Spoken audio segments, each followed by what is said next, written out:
Francis Scott Key was a lawyer in Baltimore. The colonies were engaged in vicious conflict with the mother country, Britain.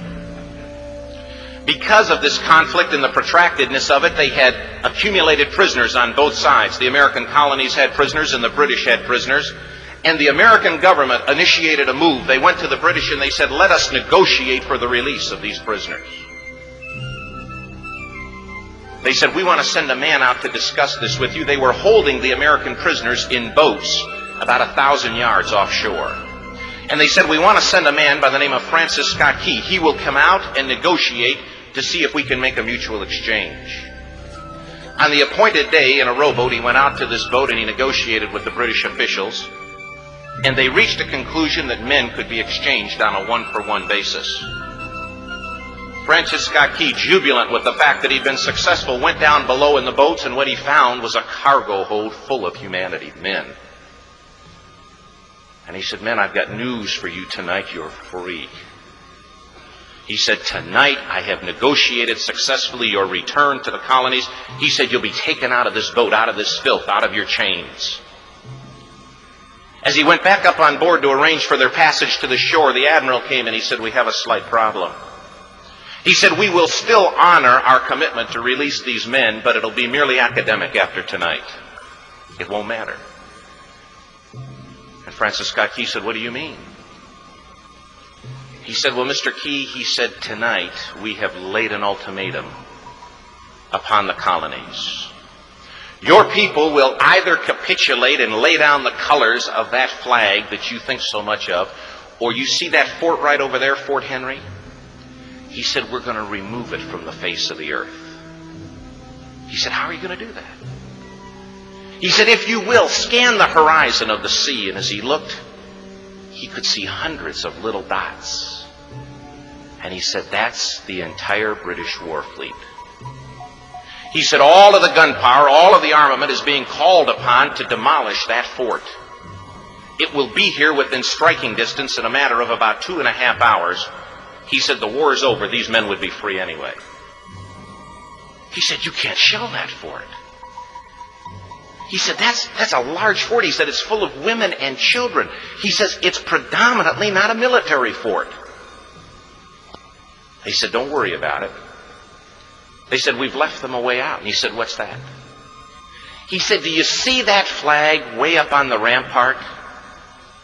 He said, we have told them that if they will lower that flag, the shelling will stop immediately. And we'll know that they've surrendered, and you'll now be under British rule. Francis Scott Key went down below and told the men what was about to happen. And they said, how many ships? He said, hundreds. The ships got closer. Francis Scott Key went back up on top and he said, men, I'll shout down to you what's going on as we watch. As twilight began to fall, and as the haze hung over the ocean as it does at sunset, suddenly the British war fleet unleashed. He says the sound was deafening. There were so many guns that there were no reliefs. He said it was absolutely impossible to talk or hear. He said suddenly the sky, although dark, was suddenly lit. And he says from down below, all he could hear the men, the prisoners, saying was, tell us where the flag is. What have they done with the flag? Is the flag still flying over the rampart? Tell us. 1 hour, 2 hours, 3 hours into the shelling, every time the bomb would explode and it would be close to the flag, they could see the flag in the illuminated red glare of that bomb. And Francis Scott Key would report down to the men below, it's still up. It's not down. The admiral came and he said, your people are insane. He said, what's the matter with them? He said, don't they understand this is an impossible situation? Francis Scott Key said he remembered what George Washington had said. He said the thing that sets the American Christian apart from all other people in the world is he will die on his feet before he'll live on his knees. The admiral said, "We have now instructed all of the guns to focus on the rampart to take that flag down." He said, "We don't understand something. Our reconnaissance tells us that that flag has been hit directly again and again and again, and yet it's still flying. We don't understand that." But he said, "Now we're about to bring every gun for the next 3 hours to bear on that point." Francis Scott Key said the barrage was unmerciful. All that he could hear was the men down below praying. The prayer, "God, keep that flag flying where we last saw it." Sunrise came. He said there was a heavy mist hanging over the land, but the rampart was tall enough. There stood the flag, completely nondescript, in shreds.